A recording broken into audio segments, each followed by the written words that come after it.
Good morning fifth class. बेटा मैं आप लोगों को ईवीएस में चैप्टर नंबर 7 रीड करवा रही थी, जो हमारा था ग्लोरी ऑफ ट्रीज़।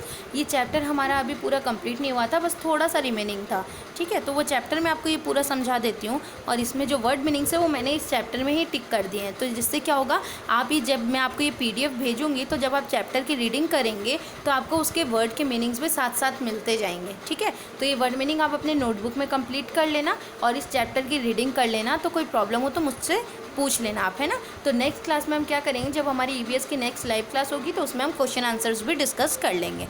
ठीक है, तो अभी मैं आपको एक बार ये चैप्टर दोबारा समझा देती हूँ। देखो, चैप्टर का नाम था हमारा ग्लोरी ऑफ ट्रीज़, यानी कि जो पेड़ होते हैं उसकी महिमा के बारे में हमने पढ़ा कि पेड़ क्यों इम्पोर्टेंट होते हैं, इतने इम्पोर्टेंस क्यों है पेड़ की। ठीक है, तो इसमें हमने पढ़ा था कि वट सावित्री का व्रत रखा गया था, और जिसमें किसकी पूजा हो रही थी, और मम्मा कुछ प्रिपेयर कर रही थी पूजा के लिए। तभी है ना, भावना ने अपनी मम्मी से पूछा कि मम्मी आज कुछ स्पेशल है क्या, तो कुछ स्पेशल टाइप की पूजा है क्या। तो मम्मा ने बताया कि आज बर्ड के पेड़ की हम पूजा करेंगे। और ठीक उसी तरह हम लोग दशा माता जो व्रत होता है उसमें भी हम पेड़ की पूजा करते हैं। ठीक है, तो हम आंवला नवमी में आंवला के पेड़ की पूजा करते हैं, पीपल के पेड़ की पूजा करते हैं।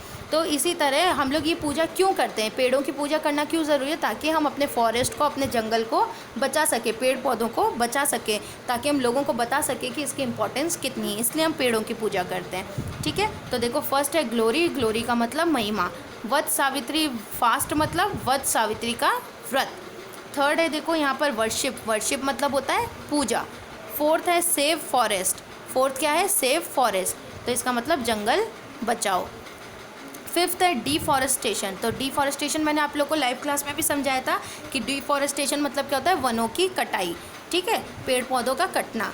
हैबिटेशन मतलब घर या फिर निवास स्थान, रहने की जगह, निवास स्थान, है ना। तो देखो फिर मदर ने कहा था, भावना ने पूछा था कि हम लोग ये सब क्यों करते हैं, तो मदर ने बताया था ताकि वनों की कटाई की प्रॉब्लम रुक सके। वनों की कटाई के कारण क्या हो रहा है, खाना भी नहीं हो पा रहा, और जो बर्ड्स और एनिमल्स होते हैं उनको रहने की जगह भी नहीं मिल पा रही, हैबिटेशन नहीं मिल पा रहा है ना, घर या फिर निवास स्थान। फिर भावना ने कहा कि मम्मी मैंने अमृता देवी के बारे में सुना है, आप मुझे उनके बारे में डिटेल में बताओ। तब मम्मा ने बताया था अमृता देवी के बारे में, क्या बताया था कि बहुत समय पहले की बात है, जो जोधपुर के राजा थे उन्होंने अपने सैनिकों को कहा था लकड़ी लेकर आने के लिए, खेजड़ी के पेड़ का लकड़ी लाने के लिए। क्यों, क्योंकि उनको अपना क्या बनाना था, पैलेस बनवाना था, महल बनवाना था। तो फिर उन्होंने अपने सैनिकों को भेजा था कि खेजड़ी का पेड़ काट के लेकर आओ। तो वो पेड़ काटने के लिए सैनिक कहाँ गए थे, खेजड़ी गांव में गए थे, और वहाँ पर वो पेड़ काटने वाले थे। तभी वहाँ पर क्या हुआ, अमृता देवी ने उन्हें देख लिया, और अमृता देवी ने कहा कि अगर तुम्हें पेड़ काटना है तो तुम्हें सबसे पहले मुझे मारना पड़ेगा। तो अमृता देवी का देखे देख बाकी लोगों में भी दिमाग आया कि हमें अपने पेड़ों को बचाना चाहिए। तो उन्होंने क्या किया, वो लोग भी सब मिलकर पेड़ों को गले लगा लिया उन्होंने, और उन्होंने कहा कि अगर आप ये पेड़ काटोगे तो सबसे पहले उस पेड़ से पहले आप लोगों को हमें मारना पड़ेगा।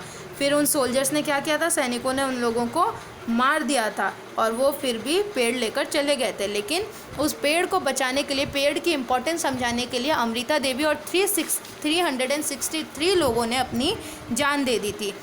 वो पेड़ के चिपक गए थे, और उन्होंने कहा था कि पेड़ काटने से पहले आपको हमें मारना पड़ेगा, क्योंकि उनको पता था कि पेड़ हमारे लिए कितने इंपॉर्टेंट है ना। तो इसीलिए इस मूवमेंट को हम चिपको आंदोलन भी कहते हैं, चिपको मूवमेंट भी कहते हैं। ठीक है, तो देखो प्रोटेस्ट करना मतलब, प्रोटेस्टेड का मतलब मैंने यहाँ पर लिख दिया, प्रोटेस्टेड मतलब विरोध करना। ठीक है, प्रोटेस्टेड, ये जो प्रोटेस्टेड है और इसका मतलब है विरोध करना। ठीक है, फिर देखो यहाँ पर फिर मैंने सेक्रीफाइस्ड का मतलब लिख दिया। सेक्रीफाइस मतलब त्याग। ठीक है, और देखो 363 पीपल ने जान दे दी थी, और इसको चिपको मूवमेंट कहते हैं। और इससे लोगों को इंस्पिरेशन मिली, वो इंस्पायर्ड हुए, यानी कि उनको प्रेरित किया। ठीक है, पीपल गेट इंस्पायर्ड, यानी वो प्रेरित हुए। ठीक है, तो इंस्पायर्ड का मीनिंग लिख दिया मैंने, प्रेरित।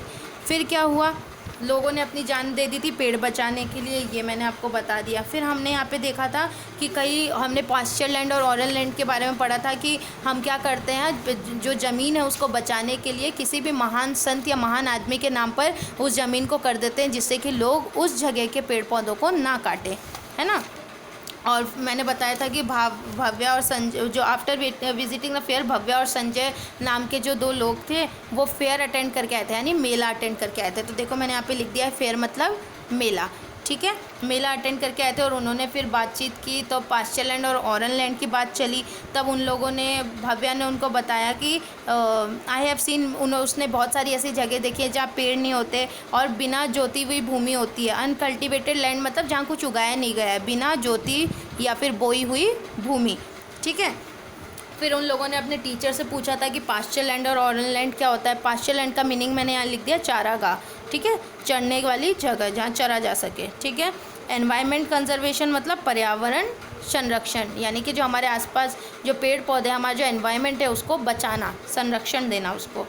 ठीक है, तो फिर उनके टीचर ने समझाया था कि कैसे हम लोग किसी महान इंसान के नाम पे या संत के नाम पर हम लोग ज़मीन का नाम रख देते हैं, जिससे कि हम लोग डिफॉरेस्टेशन को रोक सकें। ठीक है, और पेड़ उगा सकें, क्योंकि पेड़ सबके लिए ज़रूरी हैं। फिर हमने क्या पढ़ा था, हमने पढ़ा था कुछ राजस्थान के डिस्ट्रिक्ट्स के बारे में कि राजस्थान का कौन सा डिस्ट्रिक्ट कहाँ कहाँ है एक्सक्यूज़ मी। और फिर हमने पार्क सेंचुरीज़ पढ़ा था कि कौन सा पार्क या कौन सी सेंचुरी राजस्थान में कहाँ पर है, कौन से डिस्ट्रिक्ट में है, जो कि मैंने आप लोगों को कहा था कि ये आप लर्न भी करेंगे। ठीक है, तो ये आप लर्न कर लीजिएगा बेटा। इसके बाद ये जो फूड चेन है ये मैं आप लोगों को लाइव क्लास में समझाऊंगी, क्योंकि ये फूड चेन हमारा रह गया था, ये मैं आपको लाइव क्लास में समझा दूँगी। ठीक है, तो अब लेकिन वर्ड मीनिंग आप कंप्लीट कर लेना। ये टोटल 17 वर्ड मीनिंग्स है जो कि मैं आपको इस चैप्टर में लिख के भेज रही हूँ। आप लोग वर्ड मीनिंग्स कंप्लीट करके रखना। तो उस दिन क्या करेंगे, उस दिन जो हमारा फूड चेन रह गया है वो कंप्लीट करके और फिर डायरेक्ट हम इसकी एक्सरसाइज डिस्कस कर लेंगे लाइव क्लास में। ठीक है, आपको अभी क्या करना है, आपको as a homework 17 word meanings अपने नोटबुक में कंप्लीट कर लेना है, जो कि मैंने यहाँ पर ऑलरेडी लिख दी हैं। ठीक है, इस चैप्टर की रीडिंग कर लेना और इसमें जो मैंने 17 वर्ड मीनिंग्स आपको बताए हैं, ये 17 वर्ड मीनिंग्स नोटबुक में लिख कर उसको लर्न कर लेना। और जो बचा हुआ चैप्टर है और जो एक्सरसाइज है वो हम लोग नेक्स्ट लाइव क्लास में डिस्कस करेंगे। एक बार फिर मैं आपको वर्ड मीनिंग्स दिखा देती हूँ, कौन कौन से वर्ड मीनिंग्स है। यहाँ देखिए, फर्स्ट है हमारा ग्लोरी, ग्लोरी मतलब महिमा। सेकेंड है वट सावित्री इज़ फास्ट, तो इसका मतलब होता है वट सावित्री का व्रत। थर्ड है वर्शिप, वर्शिप मतलब पूजा। फोर्थ है सेव फॉरेस्ट, सेव फॉरेस्ट का मीनिंग क्या है, जंगल बचाओ। फिफ्थ है डिफॉरेस्टेशन, डिफॉरेस्टेशन का मीनिंग है वनों की कटाई। सिक्स्थ है हैबिटेशन, हैबिटेशन मतलब घर या फिर निवास स्थान।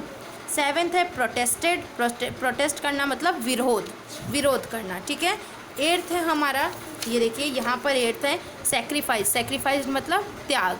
नाइन्थ हमारा था इंस्पायर्ड, इसका मतलब प्रेरित। ठीक है, फिर यहाँ है टेंथ, टेंथ फेयर मतलब मेला। 11th है अनकल्टिवेटेड लैंड मतलब बिना जोती हुई भूमि। 12th है पास्चर लैंड मतलब चारागाह। 13 है एनवायरनमेंट कंजर्वेशन मतलब पर्यावरण संरक्षण। फिर देखिए 14 है traditions and laws, traditions and laws यानी कि परंपरा और कानून, ये हमारा 14th वर्ड मीनिंग है। 15th वर्ड मीनिंग है हमारा एंसेस्टर्स, और एंसेस्टर्स मतलब पूर्वजों, एंसेस्टर्स मतलब पूर्वजों, ये हमारा 15th वर्ड मीनिंग है। फिर हमारा 16th और 17th वर्ड मीनिंग है। 16th हमारा है हर्बीवोरस यानी शाकाहारी, और 17th है हमारा कार्निवोरस यानी कि मांसाहारी। तो ये 17 तक का वर्ड मीनिंग आप लोग अपने नोटबुक में कंप्लीट करके रखो और उसको लर्न करके रखो। फिर जो बाकी की चीज़ें हैं वो हम लोग नेक्स्ट लाइव क्लास में डिस्कस कर लेंगे। ठीक है बेटा, चैप्टर की रीडिंग करना, कुछ समझ नहीं आया तो मुझसे नेक्स्ट क्लास में पूछ लेना। मिलेंगे फिर अपने नेक्स्ट क्लास में। Till then bye.